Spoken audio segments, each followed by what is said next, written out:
What's up, Bremerton? Josh Farley with the Kitsap Sun out here at the South Pacific Sports Bar, which celebrates 15 years in business this Saturday. I've got that story along with 5 total that you just got to know about happening in Bremerton this week.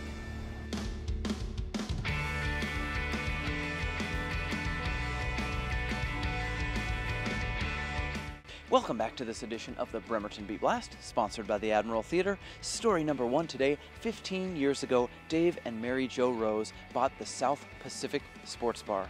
They've remodeled it several times since, and it doesn't matter if it's a big game or whether it's the end of a shift at the shipyard. You can be sure to find a crowd at South Pacific. I was pretty much bored of doing software work, lined myself up to retire, and came home one day and said, honey, I've quit my job, I've retired, and we're going to open up a bar. He had found this spot, and it was just so grotesque. It was unreal, full of garbage, just everything. I couldn't even fathom the thought of it, but you know, the potential was there with the ferry, and we decided to go for it. We wanted to open up the building to let people understand that, you know, we do have something in here to offer, and we want people to come in and enjoy. Julie wanted a sports bar atmosphere, and we've really over the years keep trying to make that a reality. Our customer base has become family. A lot of East Coasters come in here, and then we just have a lot of people that work in the yard, or now that are living in condos as well. It's just become one big, huge extended family, and it just continues to grow. For the 15th anniversary festivities on Saturday, they'll be closing down First Street from 11 a.m. to 11 p.m. with live bands playing all day. Story number 2. Did you know that the Bremerton Police Department maintains a gun shooting range that is utilized by all of our area law enforcement agencies? Well, indeed they do. And it's getting a $140,000 environmental cleanup. I spoke with Bremerton Police Lieutenant Mike Davis about what that cleanup will entail.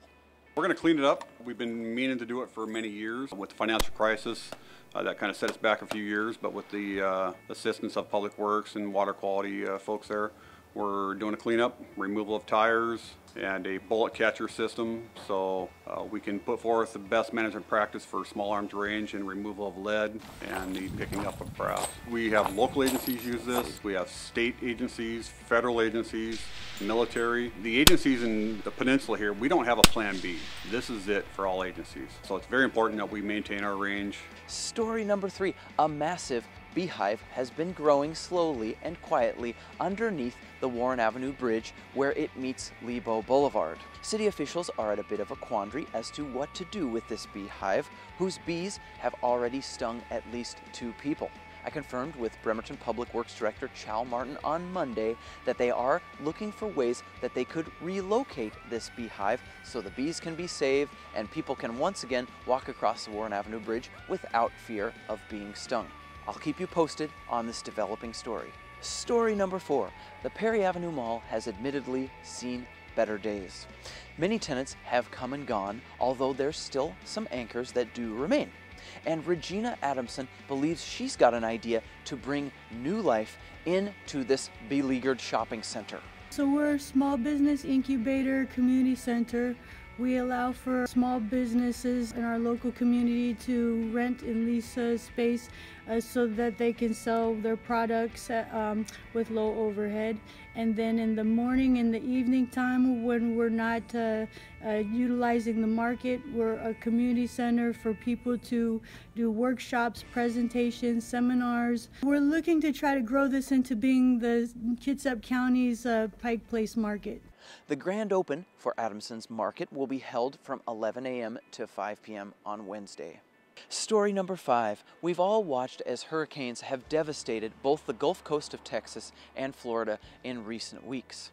But what about all of the pets?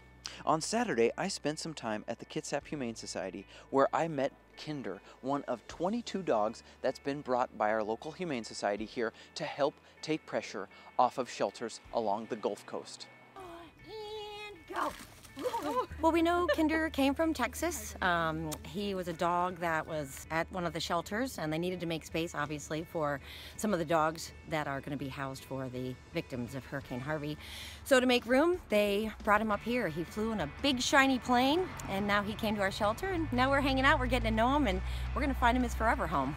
That's going to do it for this edition of the Bremerton Beat Blast. One more story that we are following is the Department of Health's reconsideration hearing that was held on Friday in Bremerton.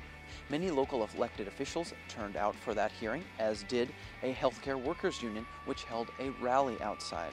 The Kitsap Sun's Tad Suter is following this story very closely. Up for grabs is 242 hospital beds, which could be about to move to Silverdale as part of CHI Franciscan's expansion, which is $500 million to build a new hospital in Silverdale. The Department of Health has a decision due by November 9th. Have a great rest of your week, Bremerton, and we'll see you again next week.